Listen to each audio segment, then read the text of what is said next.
Ya, Agustín, muchas gracias, nos vemos. Gracias a ti. Que te vaya bien, chao. Gracias.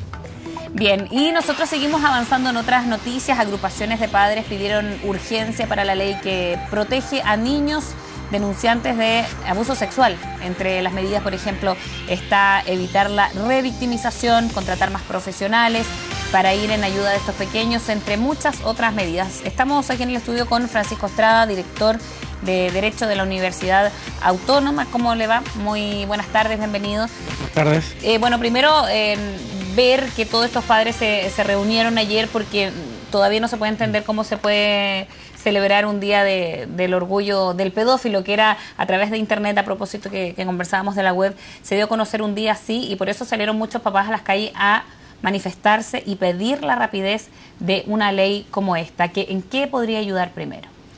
Primero, yo creo que la discusión releva un tema que suele caer en el olvido cada cierto tiempo, pese a los esfuerzos muy meritorios que hacen los periodistas, fundamentalmente en torno a levantar investigaciones que visibilizan el grave daño que significa para los niños este tema.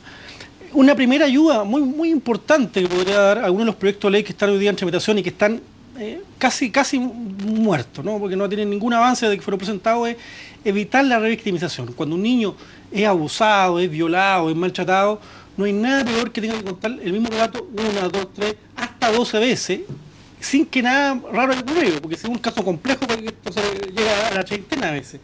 Hay dos proyectos de ley muy interesantes, uno del senador Boque y otro del diputado Cristal Letelier, ambos que podrían ayudar de manera muy importante a evitar este daño que el sistema de justicia le provoca a los niños. Abogado, pero primero aclarar, por ejemplo, este tipo de concepto, revictimización. ¿Por qué un niño tiene que pasar por tantos pasos y hablar lo mismo? Porque entre la ley considera, por ejemplo, de tener una cámara para que el niño una vez cuente su relato y ahí lo ven las distintas personas, pero ¿quiénes son los que tienen que interrogar tantas veces a este niño? ¿Por cuántas etapas tienen que pasar? Claro, la idea de la videocámara es una propuesta que ha surgido además del debate nacional a propósito de una serie de seminarios que ha hecho la Fundación Amparo y Justicia, que ha traído los mejores expertos del mundo para convencer a la comunidad jurídica nacional de que hay valores que son muy importantes: la controversia, el poder discutir las pruebas, el asegurarnos que si vamos a condenar a una persona hemos satisfecho todas aquellas garantías que como Estado le hemos dado. Pero también en nuestro sistema, por mandato legal, los derechos del niño, la preocupación especial por su interés superior, corre muy alto también. Es también un principio muy importante. En el contrapeso de esos dos principios hay quienes creemos que es preciso resguardar mejor lo que hoy día estamos haciendo. Desde el primer contacto, que a veces es el sistema de salud, la enfermera, la matrona, alguien del consultorio, hasta el juicio oral. Entre todo ese registro pueden haber 12, 20, 30 personas que una y otra vez interrogan, a veces con muy buena intención, ¿eh? El policía, el fiscal, el defensor, el del programa del Sename, el psicólogo del tribunal de familia. Tenemos un segundo problema, que es que tenemos dos sistemas de justicia hoy día interviniendo con respecto a un niño: el sistema de justicia familia y el sistema de justicia penal. Ambos no se coordinan entre sí.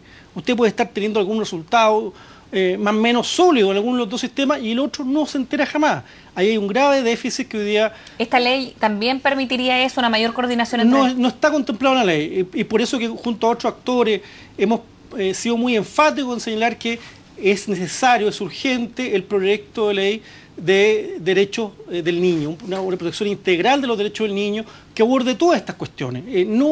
Si no, vamos a seguir haciendo reformas cosméticas en un punto, en otro punto. Requerimos una nueva arquitectura en la forma en que como Estado nos preocupamos de aquellos que son los más pequeños de nuestro país. Ahora, por ejemplo, dentro de los conceptos estaba esto de la revictimización, que consiste en precisamente cuando el niño da muchas veces su testimonio y lo mal que le puede hacer. Hay otro tipo de concepto que sería súper bueno aclararlo al mejor abogado, y que es el defensor del niño. Eso sí que lo contempla la ley, ¿no? ¿En qué consiste un defensor del niño? Debe ser alguien, me imagino, fuera de la familia o de su círculo. ¿Cómo alguien podría tener, o qué característica debiese tener un denominado defensor del niño? Sí, hay dos modalidades que puede echar la experiencia comparada en base a los estudios que ha hecho UNICEF, por ejemplo. Un modelo del defensor del niño, y aquí a Chile viene periódicamente Javier Urra, que fue el primer defensor del niño de Madrid, es un defensor que pone los temas de los niños encima, estudio. Por ejemplo, fíjese usted que no contamos en nuestro país con un estudio consolidado de la realidad del abuso sexual infantil. Tenemos los datos que dio el Ministerio Público, Carabineros entrega algunos datos, Sename entrega otros datos para ahí. No tenemos ningún análisis comparativo, consolidado de todos estos datos. Eso ayudaría mucho a tener una institución que se preocupe de esa cuestión. Otro modelo es un defensor que con formación jurídica, pero también con formación en materia del desarrollo del niño, de intervenciones psicosociales, de lo que es la familia multiproblemática, pueda ejercer un rol de custodio en las acciones judiciales, tanto en el sistema de justicia y familia como en el sistema penal. ¿Cómo se ve la disposición y la voluntad de las autoridades para alcanzar este tipo de ley? Y se lo pregunto también porque ayer salieron muchos papás a manifestarse por esto, por la protección del niño, a propósito de este día que se empezó como a surgir a través de la red. Pero ¿cómo hay una voluntad de otras autoridades? Porque sale Patricio Walker, que normalmente está siempre ligado a estos temas. Pero ¿quién más? ¿De dónde debiese venir la voluntad no solamente política? Sí, por eso decía que es muy bueno levantar esos temas y que no queden en el olvido después. Cada cierto tiempo, cada vez que tenemos un drama en un jardín infantil, la gente exige de Junge, por ejemplo, que tome medidas más fuertes. Yo fui asesor legislativo de Junge. Junge tiene muy pocas atribuciones con respecto a sus propios jardines y casi ninguna respecto a los jardines infantiles particulares. Es una vergüenza. Junge debiera robustecerse, debiera entregársele facultades a su vicepresidencia, de modo tal de que cualquier jardín infantil en el país, cuando quiere pedir la patente municipal, tenga que tener un certificado. Bueno, se quiere también eso modificar a propósito de la denuncia. Estar. Deberíamos acelerar, y ahí se requiere voluntad política, estos proyectos de ley que están pendientes hace mucho tiempo, la imprescriptibilidad de los delitos sexuales. Hemos sabido, y hay abundante evidencia en la literatura y en los casos que han involucrado a la Iglesia en los últimos tiempos, que muchos casos se denuncian durante muchos años después, a los 60 años. Yo ayer leí un libro muy prestigioso del medio nacional que mostraba a un arquitecto que contaba el abuso que fue cuando estaba en una parroquia hace muchos años atrás.